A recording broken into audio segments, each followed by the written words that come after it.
Assalamualaikum dan selamat datang ke Pala Bola News. Seperti biasa, Pala Bola News akan menyajikan berita bola sepak terbaik kepada anda semua pada setiap hari.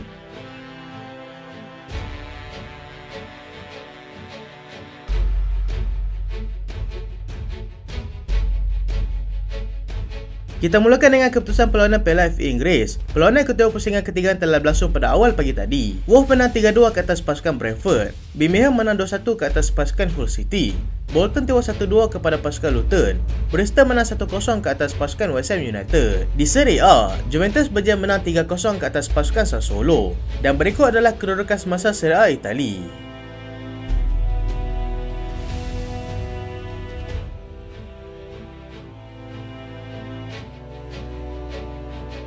West Ham terkandas di pusingan ketiga Piala FA Inggeris. West Ham terpaksa berputih mata dalam saingan Piala FA musim ini apabila mereka disingkirkan oleh pasukan Bristol City selepas tewas 1-0 dalam perlawanan kedua pada awal pagi tadi. Perlawanan sebelum ini yang berlangsung di London Stadium menyaksikan keputusan seri 1-1.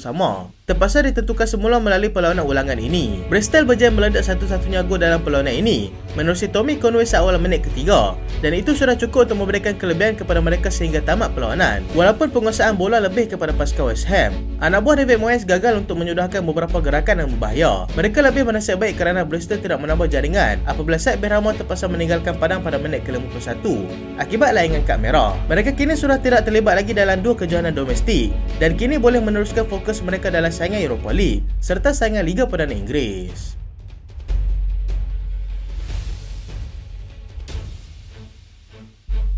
Pasukan Wolves berbanding peluh sebelum singkirkan pasukan Brentford. Anak buah Gary O'Neill terpaksa berhempas pula sebelum berjaya naik ke pusingan seterusnya selepas menang 3-2 ke atas pasukan Brentford dalam aksi ulangan selepas kedua pasukan seri 1-1 dalam perlawanan pertama. Walaupun berhasil selaku pasukan pelawat, Brentford dilihat tidak berdepan masalah untuk berada di depan terlebih dahulu menerusi Nathan Collins awal minit ke-13 sebelum disamakan kembali oleh Nelson Semedo pada minit ke-36.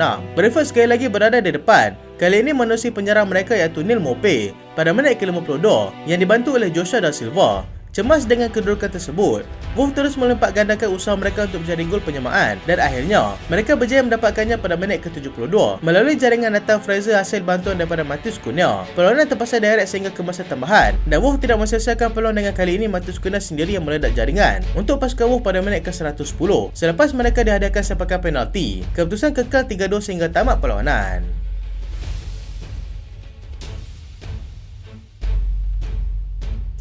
Juventus terus kejar pasukan Inter Milan. Kemenangan 3-0 pasukan Juventus ke atas pasukan Sassuolo pada awal pagi tadi sudah cukup untuk memberikan 3 mata berharga buat mereka untuk terus memberikan tekanan kepada pendahulu Serie A pada ketika ini.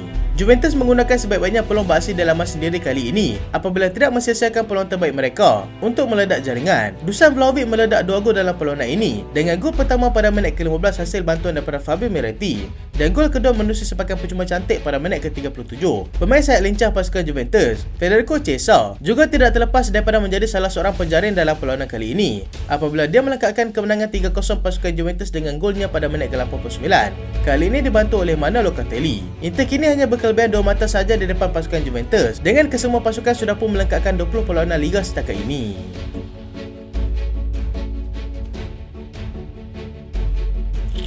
Jose Mourinho akhirnya dipecat. Selepas bersama dengan pasukan Roma selama 2,5 musim, jurulatih kelahiran Portugal iaitu Jose Mourinho akhirnya dipecat selepas gagal mempamerkan prestasi yang diharapkan dalam musim ini. Roma kini berada di kedudukan ke-9 Liga selepas 20 perlawanan, masih bersaing dalam Europa League tetapi sudah tersingkir daripada semua kejohanan domestik. Kekalahan 3-1 kepada pasukan AC Milan tempoh hari menjadi titik tolak kepada keputusan Roma untuk menyingkirkan pengendalian penuh pengalaman itu. Mourinho menyertai pasukan Roma pada bulan Mei 2021, tidak sampai sebulan selepas dia dipecat daripada menjadi pengurus pasukan Spurs dan berjaya menjulang trofi Conference League bersama dengan pasukan Roma. Legenda pasukan iaitu Daniel De Rossi telah dipilih untuk menjadi pengendali seterusnya buat pasukan Roma untuk baki saingan musim ini.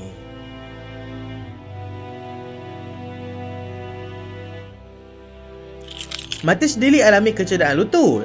Pemain pertahanan pasukan Bayern Munich, Mathijs de Ligt, dilaporkan telah mengalami kecederaan lutut semasa sesi latihan. Bayern memilih Faro di Portugal sebagai lokasi untuk mengadakan kem latihan sebagai persiapan untuk mereka mengharungi pusingan kedua Bundesliga selepas lama berehat daripada aksi Liga Domestik sempena cuti musim dingin sebelum ini.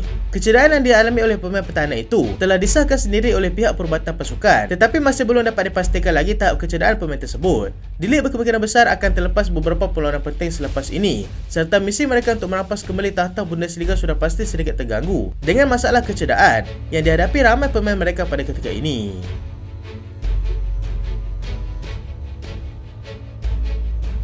Robert Snodgrass umumkan persaraan. Bekas winger pasukan Scotland, Robert Snodgrass mengumumkan persaraannya daripada dunia bola sepak profesional pada usia 36 tahun. Pemain kelahiran Glasgow itu berjaya mengutip 28 caps bersama skuad negaranya. Pernah beraksi dengan beberapa kelab di Liga Perdana Inggeris seperti pasukan Leeds United, Norwich City dan juga pasukan West Ham United. Dia sempat menjaringkan sebanyak 7 gol sepanjang mewakili negaranya, termasuklah jaringan kemenangan yang dilakukannya semasa menentang pasukan Croatia pada tahun 2013 yang lalu. Beberapa seri kecederaan dan serius hampir meragut kerjanya lebih awal, tetapi hasil kerja kerasnya untuk pulih membolehkan dia meneruskan kerjanya seperti sekarang ini.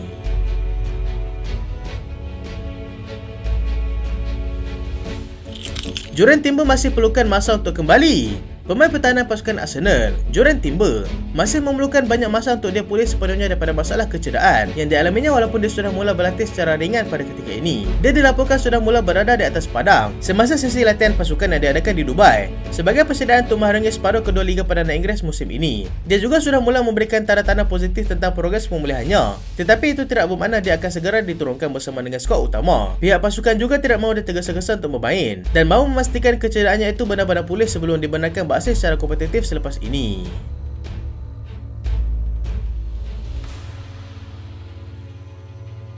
Sir Jim Ratcliffe mahu dapatkan penjarahan setaraf dengan Harry Kane.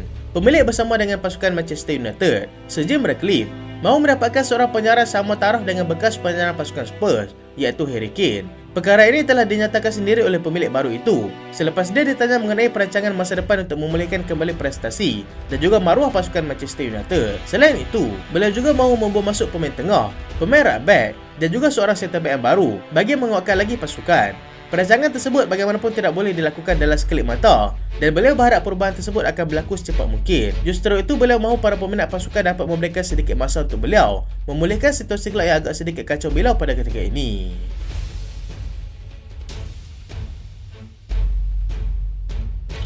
Kita ke perkembangan terkini jendela perpindahan pemain. Manchester United mahukan Ronald Araujo. Manchester United kini sedang dikaitkan dengan perpindahan pemain pertahanan pasukan Barca, iaitu Ronald Araujo. Tetapi bukan dalam bulan Januari ini. Ianya hanya akan berlaku pada musim panas nanti. Selain United, Bayern Munich juga berminat dengan pemain tersebut yang dianggarkan bernilai 80 juta euro.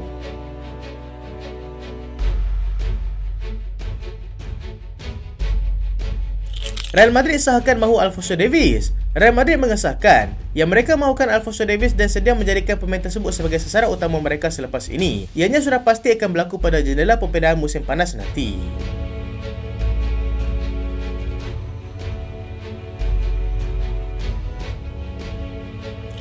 Chelsea cuba bawa masuk penyerang pasukan Aston Villa. Chelsea sedang berkira-kira untuk membawa masuk seorang penyerang pasukan Aston Villa secara pinjaman, iaitu John Duran. Perkara tersebut masih berada di bawah perbincangan dalaman pasukan kerana mereka tidak pasti sama ada perlu ataupun tidak untuk membawa masuk penyerang baru pada ketika ini.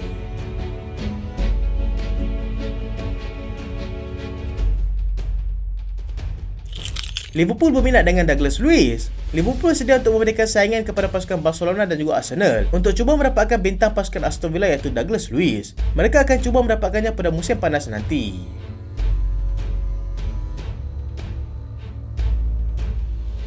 Beberapa kelab menyatakan minat terhadap Kelleher. Beberapa kelab ternama di Eropah menyatakan minat mereka untuk mendapatkan penjaga gol pasukan Liverpool, iaitu Kelleher. Antaranya adalah pasukan Celtic, Brighton dan juga pasukan Brentford.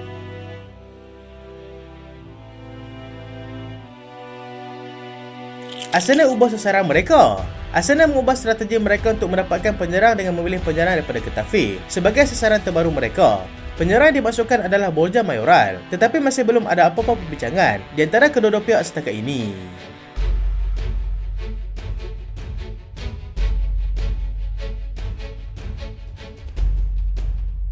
Itulah berita pada kali ini dan terima kasih sebab tonton sampai habis. Jangan lupa like, jangan lupa share, jangan lupa subscribe. Aku Solian. Assalamualaikum.